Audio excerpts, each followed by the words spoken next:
This program is brought to you by First National Bank of Botswana. FNB, how can we help you? Good evening and a very warm welcome to First Issues. A good posture is said to be great for your attitude, concentration, circulation, digestion, quality of sleep, and much more. It also just generally gives off a more capable and confident image rather than that of someone who just slouches their way through life. Yet most of us do not even sit correctly. Despite the fact that from childhood, we spend 6 or so hours sitting in the classroom, followed by 1 to 3 hours in study or prep, then sit in a vehicle all the way home to do more sitting doing homework, watching television, playing video games, and then at meals. All to wake up and do it all over again, until we are adults who spend hours sitting in traffic, sitting during the standard 8-hour workday, and then seated through our overtime and in our pastime. Our guests this evening say many people have poor posture even when standing and walking, and that along with slouching, the improper way in which we carry our bags and other heavy accessories from youth negatively impacts our health. Studies have found that children as young as 11 are now complaining of back pain. The American Occupational Therapy Association has even taken it upon itself to sponsor a school backpack awareness day, seeing that 14,000 children are treated for backpack-related injuries each year in that country alone. Our contributors this evening share their learnings regarding good posture and spinal health from both conventional and alternative medicine. They are Dr. Jaimini Chauhan, a visiting pediatrician currently based in India, who also specializes in yoga and meditation, as well as Maggie Mokhosi, the owner of a physiotherapy private practice. They tell us the true cost, the dangers of having poor posture. The spine has got multiple functions. It has got a support function. It supports your skull, your shoulder girdle, your pelvic girdle. It has a function for coordination and control. All the major nerve impulses, your whole network comes through the spine. So you can just imagine when you don't have that protection for the whole nervous system, absolutely a lot can go wrong. The spine has 3 curves that we should observe. Is the cervical lordosis, then thoracic kyphosis, and then a lumbar lordosis. And it's important to maintain that in your posture. It's not always easy to do. We have, especially with teenagers, they slouch and they sit badly, so we need to be aware of that and advise them from an early age to maintain good posture. It's important to have good posture because the body functions, your organs and everything functions better with good posture, and especially your joints and muscles and tendons, they need to work at the proper length.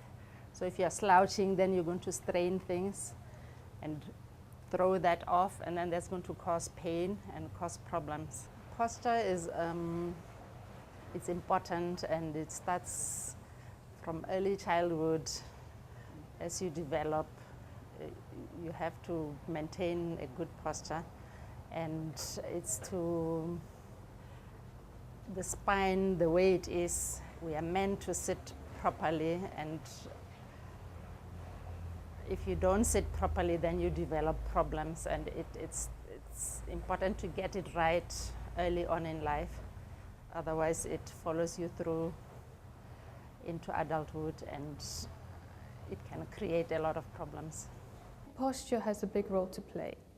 Really taking care of simple things, like if you're sitting most of the time, make sure you're sitting in a chair that's comfortable. Make sure you're supporting your lower back.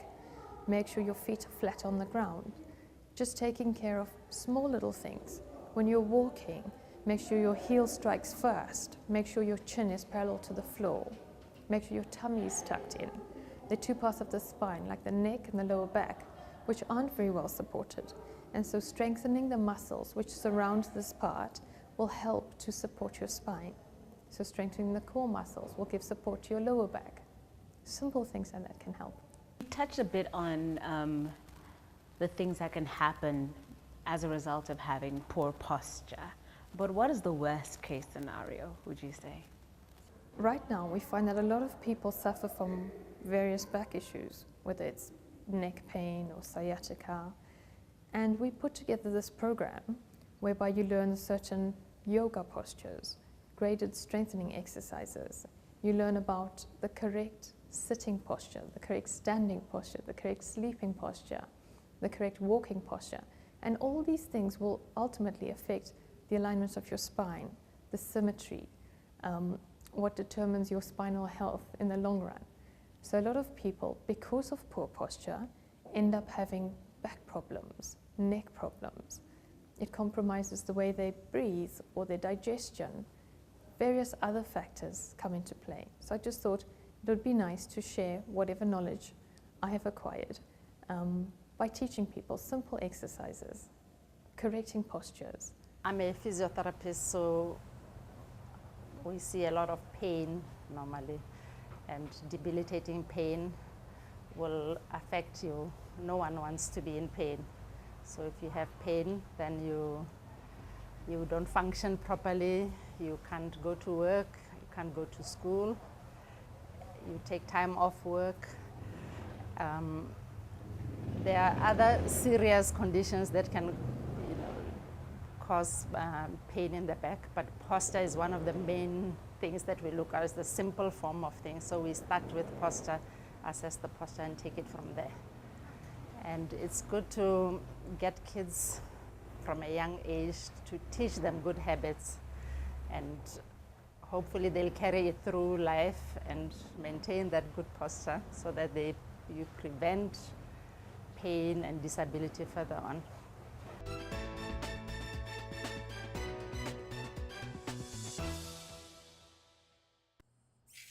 What is the future of help? It's to help people find the great in themselves. The drive, the passion. Help them find their true potential. Help them stretch. Help them grow. That's why we help people help themselves, help the world, because a little help goes a long, long way. FNB, how can we help you?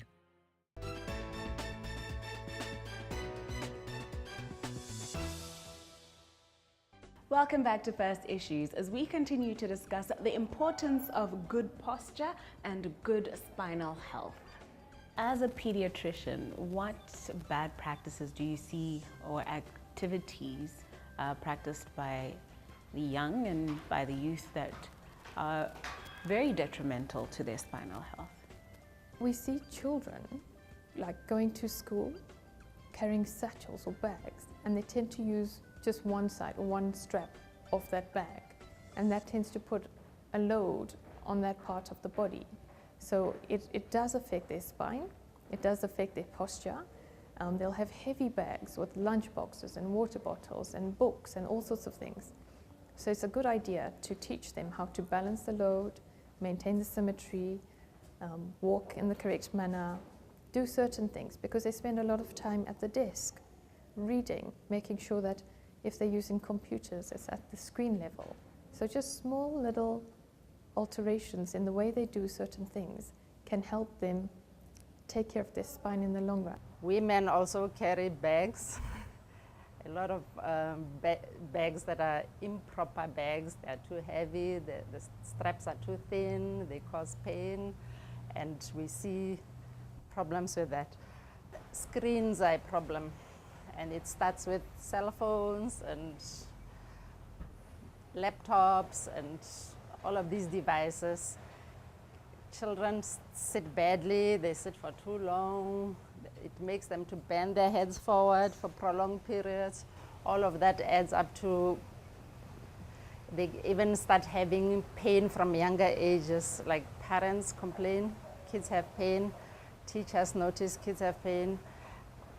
The medical profession, we've have kids all the time with backache and stuff. So it can create serious long-term problems if not addressed at a young age. What do we do then? What is good practice when it comes to studying and working and carrying bags, as well as using electronic devices? There's a few tips that we can give. We can help them buy the proper kind of bag and use the bags properly. Some of the things might be fashionable, but they're not the best for you. So backpacks are better because you use both straps on and you carry the load closer to your body versus using a one-sided bag that hangs down and causes discomfort because now your muscles have to work to try and get that balance. Yeah. And with kids, I encourage them to take breaks when they study. They should use those same devices to set in a time, like every 30 minutes or 40 minutes, get up, stretch a bit, go drink water. It changes the position, so it reduces the stress on the spine. Okay. Yeah, yeah. And simple stretching exercises, breathing exercises will help. Also, the teenagers love selfies and mirrors and stuff, so use those things positively. Okay. I believe in positive encouragement instead of nagging. You know, when you nag a child, They don't that's listen. that's the least they want to do. But if you give them accurate information and you give them positive feedback, tell them you're looking good today, you look upright, you look, that's good posture, then that works better. Okay. And as they love selfies and mirrors, tell them when you look at yourself in the mirror, correct your posture. And also the thing I really would like us to encourage kids is to be active, play sports. You can't play volleyball slouching. You're forced to straighten up, and all of those actions, they help strengthen the muscles. When your muscles are strong and you're fit and healthy, you'll keep good posture and you'll be productive and you'll be attractive and somebody will hire you and keep you in the job. So it's a roll-on effect. You look more confident. You Dancers look confident. have good posture. Yes, Sports people have dancing is good. Yeah. Martial arts is good. Any sport, any active sport. And then the last thing I'd like to add is we must lead by example. Parents must get involved. Parents must have good posture. Don't slouch on the couch when you're watching your football. Let the kids see you in good posture, then it encourages them. And activity is not just sports, but help in the garden, walk the dog, do a picnic as a family, like make it a good example for everybody. So general all-round fitness and health. Yes. Show us some of the breathing exercises and stretches, simple stretches somebody can do seated at their desk. The exercise that I like the most is not at a desk, but it's upright and in a corner. Okay. Because it encourages you to open up your lungs and stretch into the corner, because then it opens you up and helps correct this, opposes the slouching that's so easy to do. So, Okay. yeah. And with that, if you take a deep breath, it can help if you lift your arms, but take a deep breath in and out, and that helps expand the lungs and helps the posture.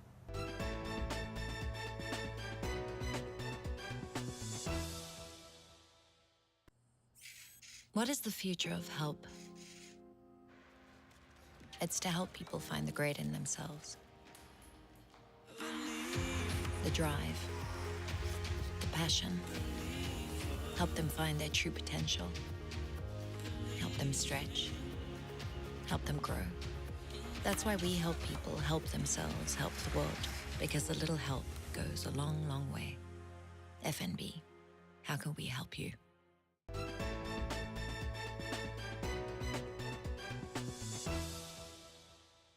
A very warm welcome to First Issues. We thought it important to encourage those of our viewers who are driven by more social and charitable imperatives.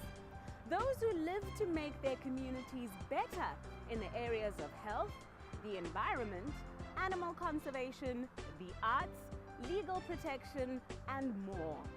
Who live to make the world a better place for us all. Those of you watching this evening, especially our younger viewers with a potentially game-changing idea that could improve the lives of our fellow Botswana, be encouraged by our conversation with financiers and sponsors of such beautiful community projects such as First Park, where we stand here today in Gaborone, that is the FNB Foundation, who tell us about their renewed focus to empower young social entrepreneurs as well as civic leaders. The FNB Foundation has this year decided to shift its focus to youth empowerment and development programs. What motivated this? With the FNB Botswana Foundation, we also realized that our focus should actually be aligned to the business objectives. And even over and above that, the fact that in Botswana, youth unemployment is quite high, and it's a worrisome trend. So that's why as the FNB Botswana Foundation, we also felt our activities should really be aligned to that so we can have sustainable impact in the community. How big a change is this for the way in which the FNB Foundation has conducted its initiatives? Is it going to be a matter of youth initiatives taking up a certain percentage, or does it mean other areas of focus will fall to the wayside? How has this been translated practically? Yes, the youth focus will take a larger percentage of the funding. With the FNB Botswana Foundation, we're actually funded by First National Bank. So what happens is that 1% of the bank's profits after tax is actually what funds the FNB Foundation on an annual basis. So in terms of the project that we'll undertake, definitely focus on youth empowerment and youth employment will take a larger percentage. But also with the staff volunteer program, we're even encouraging our FNBers that as they go into the community to look for projects that we can support practically, that it also has that youth focus in mind. I know it's relatively new, but are there any exciting developments to share at this stage regarding this new focus? Yes, it's still fairly new. So we launched the staff volunteer program component end of July. And right now we're in the process where FNBs are actually now putting up the proposals for us to consider as the FNB Botswana Foundation. Any final words to our viewers at home? Is there any way they can participate or contribute to this change in focus and this new trajectory? Yes, we get funding requests throughout the year at any given time as the FNB Botswana Foundation, and we are looking for those opportunities in the spaces that I've articulated. And you asked earlier, what does that mean for the project that we used to support? Do they fall by the wayside? And the answer is no, they don't necessarily fall by the wayside. What also then happens is we actually even look at how we're doing it. As an example, we used to have the winter shoe drive where we would buy school shoes for primary school students.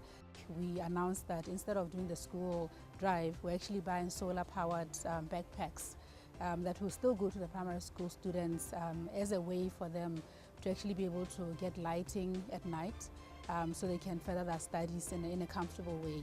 So we're still doing something in that space for primary school students, but it's just the differences in how we're actually doing it, because we want it to be those sustainable projects that will really make a difference in the communities in the long term.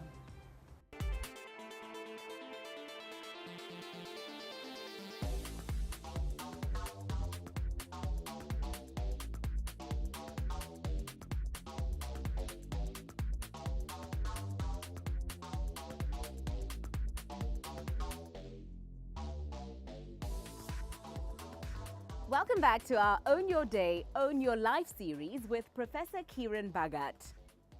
Over the past few weeks, our resident expert has been inundated with questions raised by this very segment. The most reoccurring, of course, was to do with weight management. Several of our viewers are of the view that they spend money and time on gyms and equipment, eat according to various health food plans and buy meals from health food eateries and stores, feel that the nation has never been more health conscious, yet obesity continues to be a growing concern. Here to answer the question asked by so many of you is Professor Kiran Bhagat. We're eating the wrong foods. There are foods that are, you must remember that the industry is out there to make money.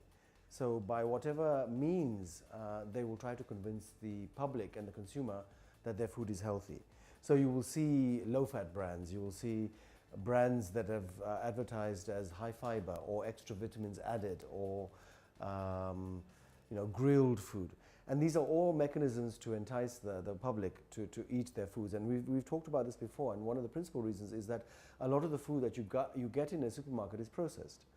Processed means that there are processes which the food has gone through in order to make sure that it's preserved well on the supermarket shelf. We've talked about this before as well, that if there's one rule that you want to follow, try not to eat foods that come from a box. Because you need to unprocess your food, you need to unprocess your lifestyle, you need to deprocess the sort of foods you're eating. So go back to the things that the contents of that box were made from. So if it, for example, is milimil or palechi, you'd rather eat maize, you'd rather eat midi, you'd rather eat kabu. Those are the things that they've removed in order to make sure that, because maize doesn't last long on a shelf, it goes rotten. The reason why it goes rotten is that it's a living food. It's, if you put a box of Oreos next to a banana, the Oreos never go off because they're so chemical ridden, they're so toxic, they're so poisonous, not even ants would go next to an Oreo. Whereas a banana would die because it's a natural living food. And so what we're trying to say is obesity is rising is because people will keep going to the gym, and you'll see people going to the gym and exercising crazily, but looking still overweight. And the reason is they're going home and they're eating foods that actually negate or cancel the effects of the exercise that they're doing. You also have to remember, Nametso, that it's very important for people out there, because today people are going to Virgin Active or Jack's Gym or whatever gym they're going to, and people are on this drive that if they exercise a little bit more, they'll lose weight. If you exercise incredibly hard for an hour, you probably burn as much as a lunch bar worth of chocolate. It's not very much. And so weight loss does not occur from exercise. Exercise will make you lean and perhaps toned, but it will not make you lose weight. And so the belly fat that people are worried about, the waist circumference they're worried about, is actually food that contains generally a lot of processed carbohydrates. And again, we've talked about this, and people need to understand that if you unprocess that diet, if you stop eating mealie meal and rice, potatoes, a lot of the gluten products that we're talking about, they're all sugar laden. A bowl of oats is about 5 or 6 teaspoons of sugar. A portion of mealie meal or palechi is about 4.5 teaspoons of sugar. 2 bars of Weetabix is about 5 teaspoons of sugar. So before people actually realize it, people drink smoothies, they liquidize fruit. Fruit is supposed to be eaten naturally. The fiber in the fruit will reduce the absorption of the sugar in that fruit. But if you liquidize it, all you're doing is squeezing out the sugar. And that is why people who drink smoothies never lose weight, because they're consuming 10 to 12 teaspoons of sugar on a daily basis. And this is why people still remain obese.